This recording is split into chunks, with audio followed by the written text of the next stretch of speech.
I spent so many years being the only woman in the room. Pretty senior woman, sort of, we're having a one-on-one, and she said to me, she's like, Kat, you don't act like you deserve to be here.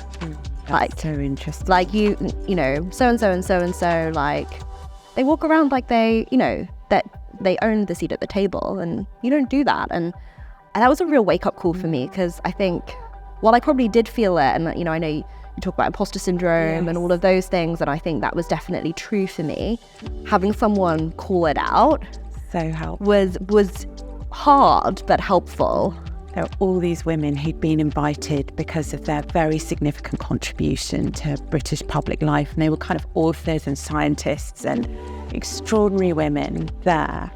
And the journalist was talking to them all, and afterwards wrote this piece basically saying every single woman began the sentence, "Oh, I don't know why I'm here."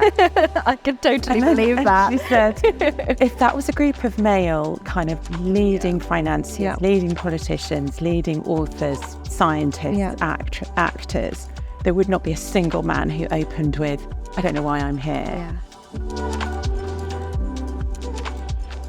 Welcome to the Lead Podcast. I'm your host, Dr. Amy Orr-Ewing. At the Lead Podcast, we explore authentic leadership through open conversations with remarkable women.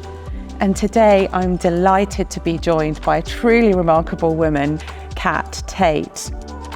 Kat is an executive director at a leading US investment bank, where she heads up content within the wealth management business, and she co-leads the Christian Fellowship Group. Kat is also a trustee at Stewardship, with specific interests in engaging the next generation of givers in creative ways to release capital for kingdom causes.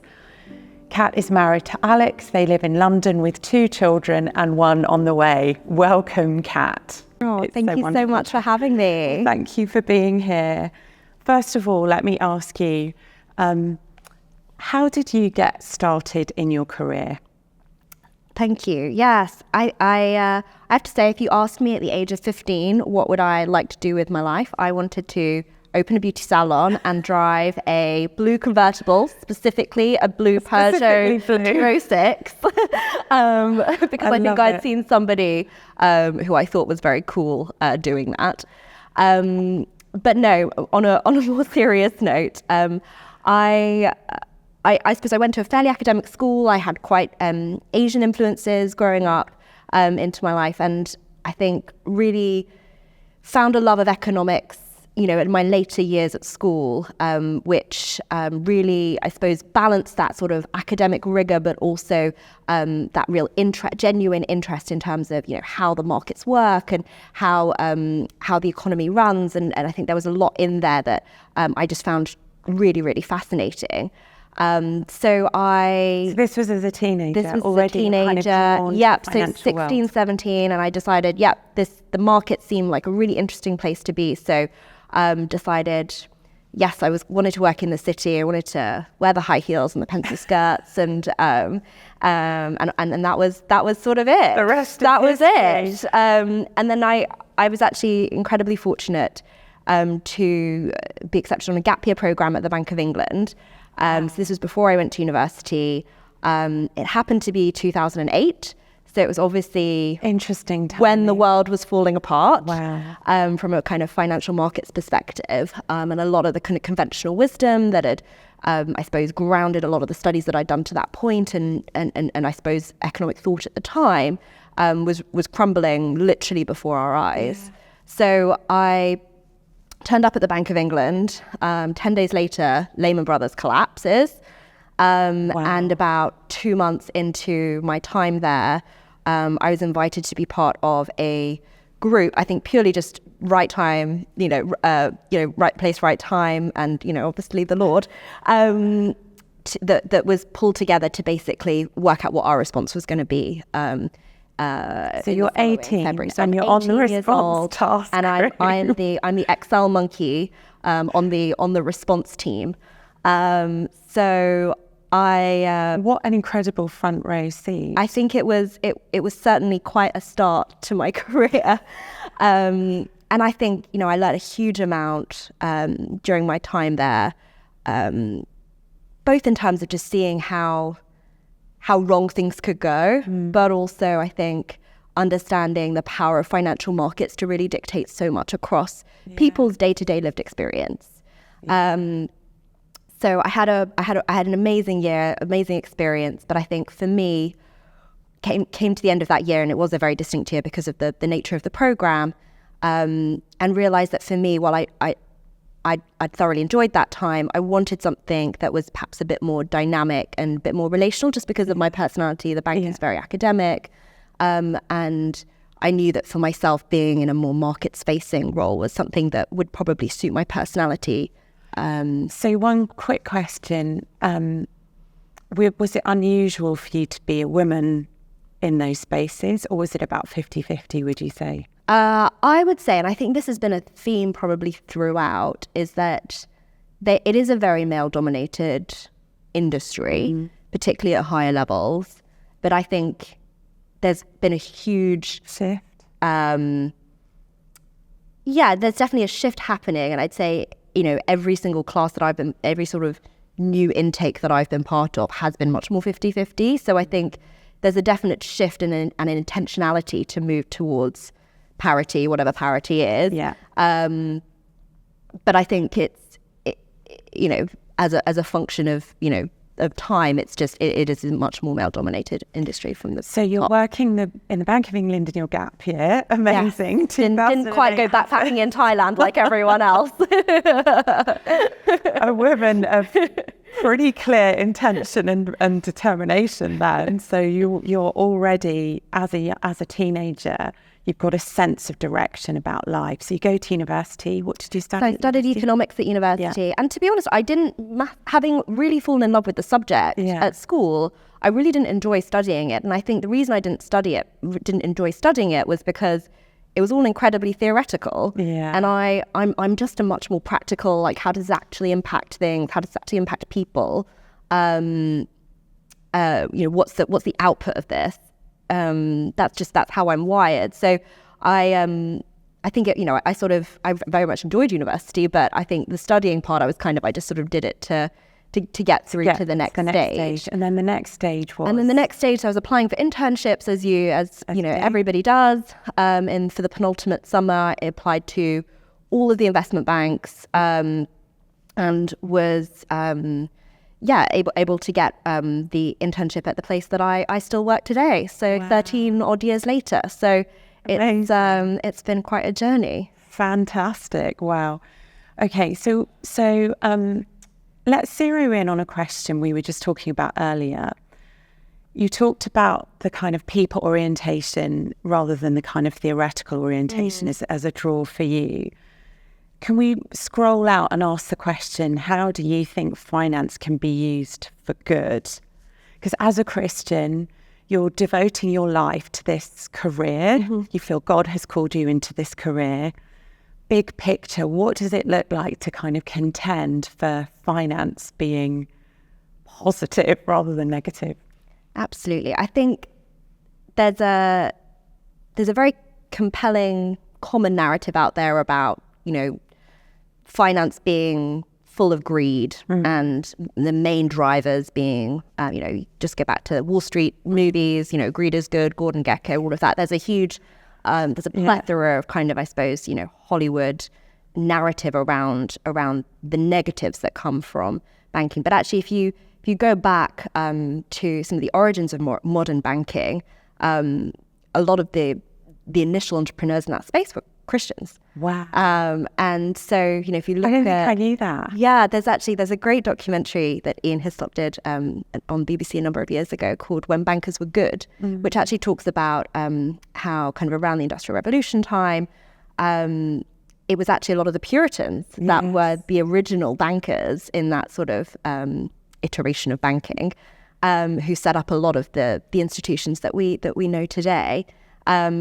And one of the reasons that they were so successful was because they had very strong moral compasses that basically, you know, were very controlled around, no excess, and very very responsible around the sort of the profit element, and very very very guided by their Christian principles, and that was actually the advent of modern banking in many ways, which is fascinating to think back to a time when bankers were actually seen as good, and not only did they was that the way they operated, but actually also they were hugely philanthropic with their excess capital and profits. So is that the vision? Do you feel like contend for that to be so again? I would love to see that. I think that's certainly, when I started my career, it was a really big belief that actually banking could be redeemed. Yeah. You come from a point where trust in financial institutions was probably rock bottom. And there was so much anger towards the sort of financial sector, which is completely understandable. But actually, I think there was so much that still held up as true in terms of the opportunity for banking to be good, or the opportunity for investments to provide capital to start jobs and businesses and all of those really positive things. If you look at a number of the I don't want to get too political, but economies around the world that have seen poverty levels drop, a lot of that has been because driven by investment. Yeah. And I think there is a growing movement of impact investing and other forms of more socially socially responsible investing, which I think also speaks to this. So I think big picture, I was always very attracted to that on a sort of very high level. I think it's very difficult to know when you're in the thick of a job day to day. Yeah. How are you bringing that? How are you tracking with that? I'd love to press into that. So the people engaging with this podcast, women who love God and want their life to have meaning, and maybe have a calling into leadership in different spheres, will resonate with that sense of, okay, there's a big vision, there's a sense of direction, we're going after this big hairy goal of kind of redeeming finance and goodness and a kind of moral compass again at the centre of banking. So how does that impact the day-to-day of what you do? How do you live as a person who can see the wood for the trees? I think it changes at different points of your career. I mean, I've been now working full time for 12 years, and I think that's looked different in many points of those different seasons. I think when you're junior and you are, you're just hustling, right? Yes. You're just getting the job done. You're working hard and you're learning. Right? You're learning because you know nothing. And so I think in that season, it's just about being a good worker, and it's about caring about doing a good job. But I think for me in that season also, I had a very strong group of friends that were part of my kind of cohort that we all started with, still very good friends with a lot of them, even though many of them have moved on. And one of the things that I started was this sort of idea of a giving circle. So how do you encourage generosity within this group of people who I think actually on the face of it really want to give and be generous. But perhaps are super busy, super distracted by other things, and don't necessarily have the time or capacity to think through, how can I do this and how can I make this part of my life? And I don't know if I was quite as strategic about it back then as I can kind of look back in hindsight now, but it's also how do you set those habits now in this generation that means that in 20 years time when they're all running everything, that you'll be giving at an equivalent level. So I interesting. So I basically started really small, got a few of my friends together, and I said, hey guys, there's read about this great initiative where we can all pool a certain amount of money together. There's a matching scheme. There's we can work out how to do this before tax, and so it makes it all very efficient, and lever up your giving to 4 times what you're actually putting in. And we can, if we all pool a certain amount per month and commit for a year, we could have a really good chunk of money to give away. And so I started talking to people about that. There was lots of interest. And then I was speaking to one colleague who was a bit more senior than myself about it. And he was really taken by the idea. And he said, you should speak to the partners about it, see if they'll match it too, because, they have money to give away too. So here's me, age 24, whatever it is. Let me tell you how to deal with your own money. Give it away. But that's a really practical example of goodness. Kind of, yeah. Thank you. So I went into this partner's office who was wonderful. I was very intimidated because he's obviously very senior. And I said to him, I'd prepared everything. I was like, okay, I'm going to ask him for £8,000. It's going to be okay. It's going to be okay. And so I went in and this individual basically said, okay, well, I have this amount of money, which was a lot more than what I'd asked for, sat in my account that I have to give away. So if you can raise that, I'll give it to you guys. Wow. And this was a lot more than I'd gone in asking for. And then, by the way, this is like a 15-minute meeting. This was like this was a very weird, crazy looking back. Well, that's God going ahead of you, isn't it? In a very practical way in the workplace. It was incredible. And I think, just feel like knowing that God was guiding me through that time was just, so reassuring and just so encouraging.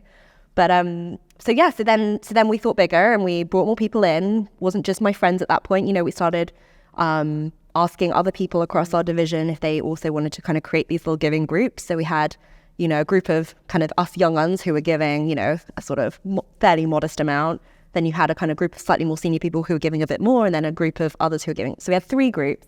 And then we made it. We think we ended up raising like well over 100,000 for 3 different organizations. And I think that was a really big milestone for me, because I think I realized that actually there was capacity to do good. Yeah. And it was a lot of effort and work, but there was fruit. Yeah. That's fascinating, because what you're saying, as it speaks to me, is saying, even as a young person at the beginning of your career, there are practical, tangible ways of implementing that big, huge vision, which might feel unattainable, doing good through finance. Can we move on to another question, though, which is around challenge? Because obviously that's massively encouraging, that example. But what are some of the challenges that you have faced as a woman, as a person of faith, in discovering and, dare I say, getting to the point of really enjoying your calling? What have been some of the challenge points? I remember really distinctly a few years into my career, the pretty senior woman, sort of, we're having a one-on-one, and she said to me, she's like, Kat, if I compare you to some of the other people in your class, like, you don't act like you deserve to be here. That's so interesting. Like so-and-so and so-and-so, like, they walk around like they, that they have a seat, they own the seat at the table, and you don't do that. And that was a real wake-up call for me, because I think, while I probably did feel it, and, I know you talk about imposter syndrome and all of those things, and I think that was definitely true for me at various points. I think having someone call it out so helpful. was hard but helpful. And I think what that's taught me is the importance of having people around you, whether that's in work, outside of work, more senior than you, peers, like a range of different people, to call out and encourage, to encourage you in the good, to call out, where you're telling yourself lies and not, not living. To call you up. Exactly, and to draw you up, exactly. Yeah. I mentioned in the book, in Lead Like the Real You, I mentioned the example of a journalist who went to an event at Buckingham Palace where there were all these women who'd been invited because of their very significant contribution to British public life. And they were kind of authors and scientists and extraordinary women there. And the journalist was talking to them all and afterwards wrote this piece basically saying every single woman began the sentence, "Oh, I don't know why I'm here." I can totally believe that. She said, if that was a group of male kind of leading financiers, leading politicians, leading authors, scientists, actors, there would not be a single man who opened with, "I don't know why I'm here." Yeah. So it does seem to be something we struggle with. And I'm sure a lot of people listening to this will be amazed. Wow, Kat Tait, who went to the Bank of England aged 18, started this incredible giving thing at a major bank, has this incredible career. The fact that a woman like you has had to contend with that. And I think a woman like me has definitely contended with that too. Yeah. It's a reality, isn't it? Totally. And I mean, I spent so many years being the only woman in the room, and a lot of, particularly when I was going to sort of investor meetings with kind of my peers from across the street from different banks, and I was often the only woman and the youngest by quite some margin. Like there was one wonderful guy from one of the other banks who literally started working and covering the companies that we were all covering before I was born. Wow.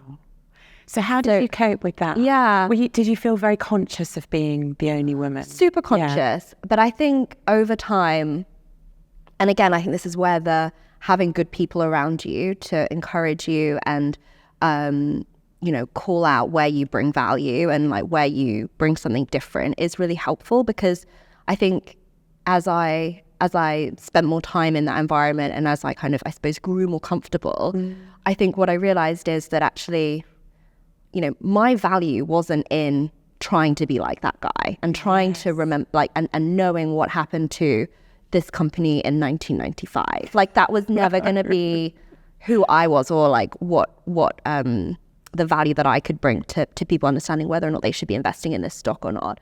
But actually what I could bring was a fresh perspective, because I was young and I did have fresh eyes and I understood the digital world better than like most of the other people in the room. Definitely. So I knew how, I could think more about how the world was changing, and I was much closer to that. And I think, if we think about like what are the particular qualities that often women have that, and this is being perhaps quite stereotypical, but like that perhaps, lean more towards women than men, I'm much more relational, I was much more creative. Yeah. And so the way that I kind of evolved my role was to make sure that, the way that I did research, the way that I did due diligence, the way that I tried to like understand and come to an investment view, obviously I would spend time in the numbers and doing all of that important stuff, but it was also around like speaking to people who were in those industries, speaking to people who were, leaders in that world, and understanding their perspectives, understanding what they were seeing change. So embracing your strength and the unique thing you can bring. Exactly, and leaning more into the relational side, and leaning more into like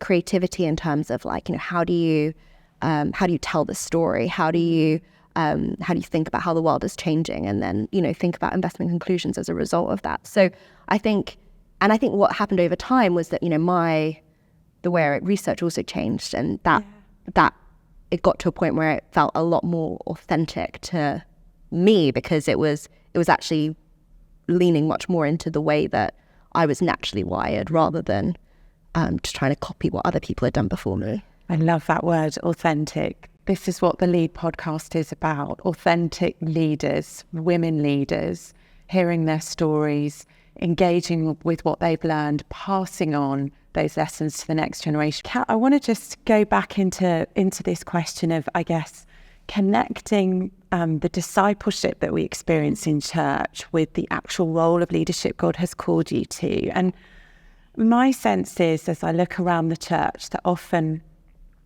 historically, the church might have been quite good at discipling men who go on to have leading political roles or leading roles in financial institutions. But I wonder whether a woman like you has had the same experience. Has there been a good connection between the discipleship you've had kind of in church and the leadership God has called you into in banking? Thank you. Yeah, it's I think there's a number of different, like, I guess, thoughts that come into my mind when you ask that question. because I think, as we've sort of talked about, there's often not these like very clear role models that, are exactly what I would like to be in 20 years time, who have gone before and who are leading the way. It's very difficult to see that. And I think, that's often even more true in a church setting, where you don't have those individuals who have necessarily gone there. And I live in central London, where it's, churches are quite young generally. So you don't have a huge demographic of, those in their sort of 40s, 50s, 60s. Your church tends to be more skewed towards your 20s and your 30s. So we don't have a huge number of like the kind of older, wiser generation. So I think, in my experience, I suppose I've had to be quite creative with my discipleship. And I think I've had a very good experience of discipleship from a range of different people. I have, few individuals who are older and wiser in the church, so perhaps can give me more of a church or a sort of biblical grounding. And then within the workplace, I've had Christian leaders who are male, who have been incredible sponsors and supports to me personally. And then I've had a really good group of peers around me, and have a fantastic Mum's Bible study that I'm part of, and I think lots of other lots of friends, lots of avenues. But I think in terms of like a formal structure or anything kind of that you were talking about, hasn't felt like that. No, and I don't. To be honest, I can't think of anywhere that I've seen that happen. No. Yeah, that's very interesting. I mean, my own experience as well, it was definitely male mentors and leaders who've been the people who've encouraged me and, created opportunity or called me upwards and out. And it's not necessarily anything wrong with that, but my hope is that we can then create pipelines and pathways for younger women. I hope that younger women drawn to the financial world will look you up.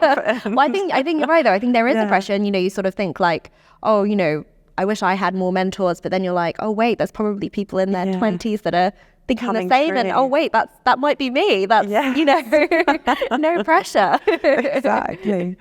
Okay, so you mentioned the Mum's Bible study, and you mentioned as well kind of seasons in your career. So parenthood has been one of those seasons, and early parenthood. Can you share a bit about how you've balanced parenthood and work? Because I think sometimes for Christian women looking at career and looking ahead, that question of will I be able to have a family and do what I feel God has called me to do? How have you navigated that? Yeah, it's a big one. I think firstly, just to start by saying, I think it's an incredible gift and privilege. Like, I've had 2 miscarriages. I've a number of friends that have struggled to have children. And I think just to start off by saying that I think, I feel incredibly blessed to have my 2 children, another one on the way. Congratulations. Thank you. And to be able to be a mom. I think in terms of the juggle, it is a challenge. I think you have to realize it's a different season, and you have this new priority in your life that needs to take up some space. And I think, having a very clear and intentional conversation and regular conversations with your husband, within your marriage, and working out how you're going to navigate that together, I think for us has been incredibly important. But it can be done. I think that's there is it. A woman who is operating as a parent, as a Christian leader in banking, and you're still holding to that big vision, and you're saying, my children matter as well. So you are devoting time, commitment, energy to raising them up too. I can see you're doing it, so it can be done. Thank you. I mean, but it is a huge juggle and a big commitment. It is a juggle, and I think it'll look different for everybody. And for me, I have a role at the moment which I work more US centric hours, so I can have more time with the kids in the morning and have that flexibility, and I work more in the evening when they're asleep. So, you know, that's, and that maybe that's unique to me, but that's how we've sort of juggled it. And my husband, you know, is also incredibly hands-on. And I think, to be fair to, and the millennial generation gets a bit of a bad rap a lot of the time, but I think, to be fair to them, I think they've embraced the role of active fathers in a really positive way, which I'm hopeful and optimistic will actually, you know, really make it a lot easier for women to continue working if that's what they believe they should be doing and called to. So I think that's definitely one element. But I think it is, you know, as you were saying, it's a season, and, you know, I'm 34. My kids will be young for a season.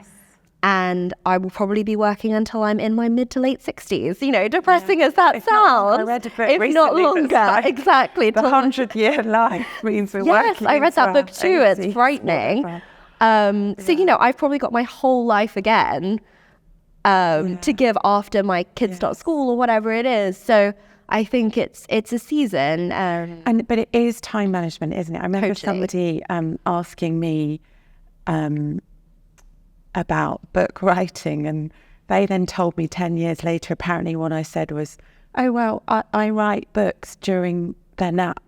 I was like, what an idiot. Why did I say that? But it sort of spoke to the mindset of that season, which is that time is very precious. Yes. And so what you really care about, you will commit to in the time that you have. I really see you doing that. But it means you have to be brutal, and it means you have to say no to a lot of things. And I think for a season, and I think you have to be okay putting things on, you know, the back burner. You have to be okay not maybe pushing forward full pelt in your career in the way that maybe you did in your 20s, and be okay with that, and that's okay for a season. The other thing that somebody said to me, or quite a few people have said to me as well, because I remember feeling, I have never seen a woman do what I do, and I've certainly never seen a woman who then had children come back and do take a maternity leave and come back. Is that even possible? And each time it just felt like a huge stretch. But within a few months, people said to me, it's as if you've gained a new wisdom and a new authority. And I thought the opposite would happen. I thought I'd be going backwards. Have you found that actually having that experience of juggling motherhood and being present with children has enabled you to be better at your job? I think it definitely helps me prioritize and be brutal about like what's important and what's not, and not waste time. So I think it's definitely made me more purposeful and more directive in my work. But I think also I remember hearing somebody say once that you know, having children will absolutely impact your career, but it won't impact your calling. If anything, it will accentuate your calling, because, you know, I think, as you say, it gives you a different level of experiences, and it sharpens your character in different ways. So okay, so Kat, you come across as incredibly competent and confident, which is a very good thing. Receive it. You know, as women, actually, we're like, no, don't say anything good about me. But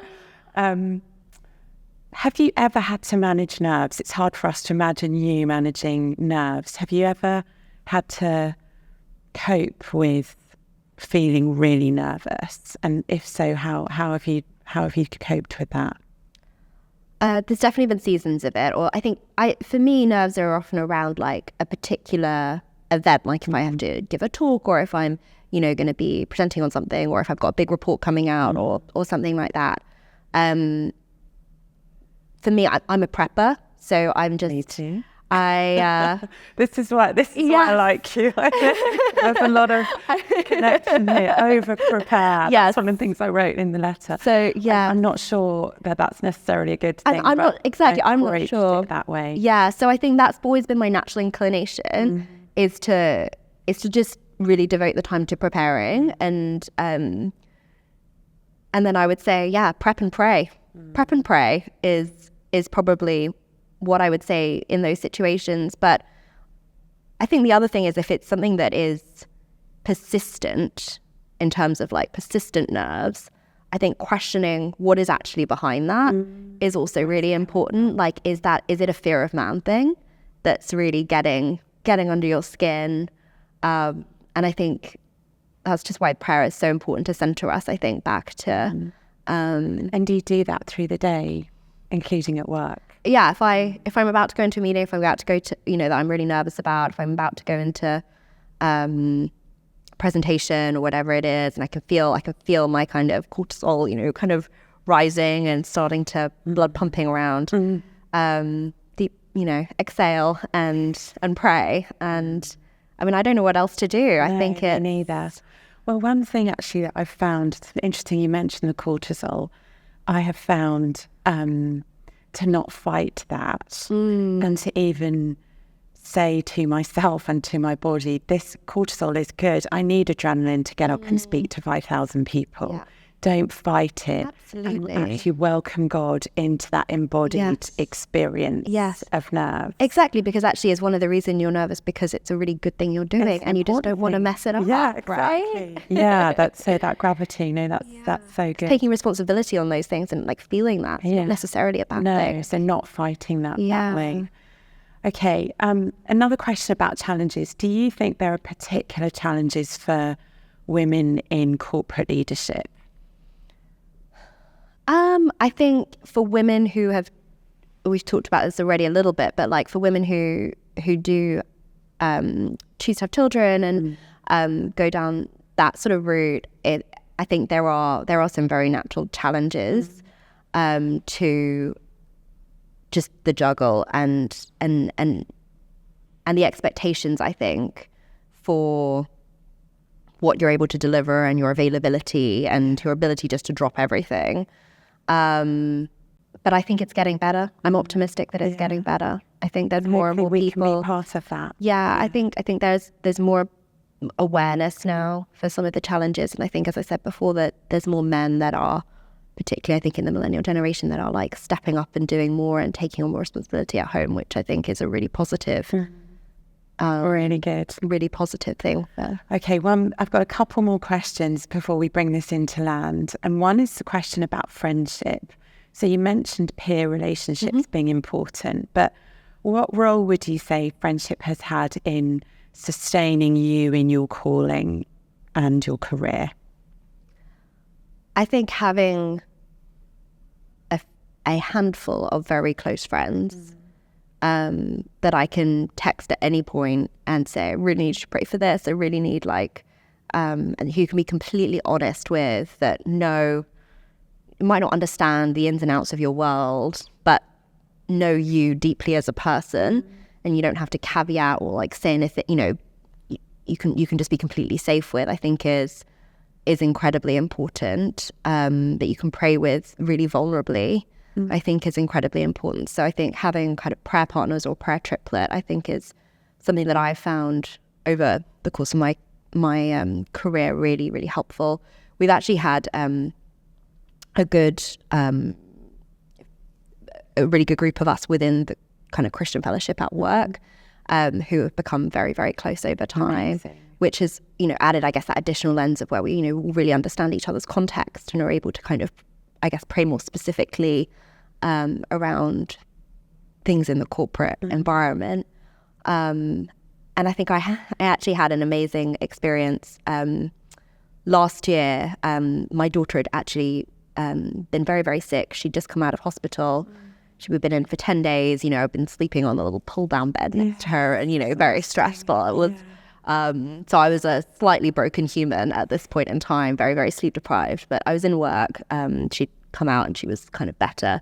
And I was in the office, and every month our Christian fellowship has a kind of prayer and worship lunchtime session. And I didn't really want to go, but I sort of felt like I should go. So I turned up, and they had a guy leading worship who was from one of the local churches, who I'd never met him before. I walked in the room and started chatting to people, and then just before we started, he came up to me and he said, I'm so sorry, but I don't know why he apologized. It's really not necessary to apologize given what's coming next. But he said, I sent out a message to some of my friends before I came here just to ask them to pray, and if they had any kind of words of encouragement for me to share with this group. And he showed me a message that he had received from one of his friends in Singapore about 15 minutes before I'd walked into the room. And the message said, to the person wearing yellow, trust in, your kids are safe, trust in the Lord. Wow. And I was wearing a yellow dress. Wow. And, corporate environment, don't normally wear yellow. Praise God. Don't normally wear yellow. But there I was, wearing a dress that I'd never normally wear. A specific dress. This dress with yellow sunflowers on it. And I just wept. How wonderful. It was such a amazing moment where it just felt like God was so present, and he saw, and he just a demonstration of just how much he cares for us and for our little things. Yeah. And that he's at work on the frontier, on the front line. Speaking in the middle of these corporate offices. Fabulous. So we now have that kind of written on a mirror and in our house, right outside my daughter's bedroom. And it's a reminder of God's faithfulness to us. That is awesome. So two last questions. So penultimate question, I promise. I mentioned in the bio earlier that you are on the board of something called Stewardship, which is an organisation that helps people give money away, essentially. Can you share a little bit about that vision to help release capital into kingdom causes? Because I know that's a real kind of heart. Absolutely. And I think this is where it's actually, this is a bigger calling thing. Yeah. I think there's career, which we've obviously spent the majority of this time talking about, which is, I think, part of calling, but I think calling is actually a bigger thing. Yes. And I think thinking about how to release capital for the kingdom is probably more of speaks very much into that space for me. And I think, as I said right at the beginning, I really believe there is a capacity for finance to be used in a really positive way. I think historically we've seen that through philanthropy, but I think for a lot of people who are just starting their careers, or sort of slightly part of the way through their careers, that's a very big, opaque something that you only do if you've got $100 million. It can feel very distant. Exactly. Yeah. So it's how do you make that tangible? How do you make that something that people can do in their day to day? And I think that's what I love about Stewardship, is that they are at the forefront of thinking about not only how can they equip and encourage individual givers to give to great organizations, but also I think they're thinking, more strategically around how can you come up with more creative solutions to some of these bigger problems. So for me, I'm very interested in the housing element. How do you help enable mission through real estate and through enabling people to buy homes? I think there are lots of other applications where finance is used bread and butter throughout in the sort of secular world. How can we be creative and apply it differently within the Christian world to release mission in an effective way? So, phenomenal. Wow. Steve. Absolutely amazing. More to come. Yeah. Watch this space, and any younger women watching this or thinking about some of the topics we've been discussing, let God stir that desire to be part of the kingdom cause, and don't think you have to put that off till you've made 100 million. No, that's exactly. something we can all show up to. Exactly. Yeah. Okay, so last question. And this podcast, the Lead podcast, is inspired by my book, Lead Like the Real You, which is a book of letters written from a woman in midlife to Christian women rising up in the next generation. And it's based on the idea of what would it have been helpful to know 10 years, 15 years ago, 20 years ago? What have I learned along the way that I wish I had known sooner? So I guess designed to kind of fill a little bit that need for mentorship that we will feel. So my last question to you, Kat, is what one thing would you want to say to your younger self? What would be the theme of the letter from you to you based on the experience, I guess, that you now have that you didn't have to that 18-year-old you or that 25-year-old you? What would it be? I think it would be around don't be afraid to do things differently and do things in a way that God has created you individually. You know, if we believe that God creates us, you know, different and individual and with different gifts and talents, knowing and understanding how God has made you and applying that to your context and applying that into your day-to-day, rather than looking around and thinking, oh, how are they doing it? How are they doing it? I think when I look back, when I started to ease more into that and feel more comfortable in that and who I wasn't doing it in my own way, that was authentic to the way that I felt like God had created me and was had wired me. I think that's been a real kind of turning point for me. So that's what I would say. Thank you so much for joining us. Pleasure. Kat, where can people find you online?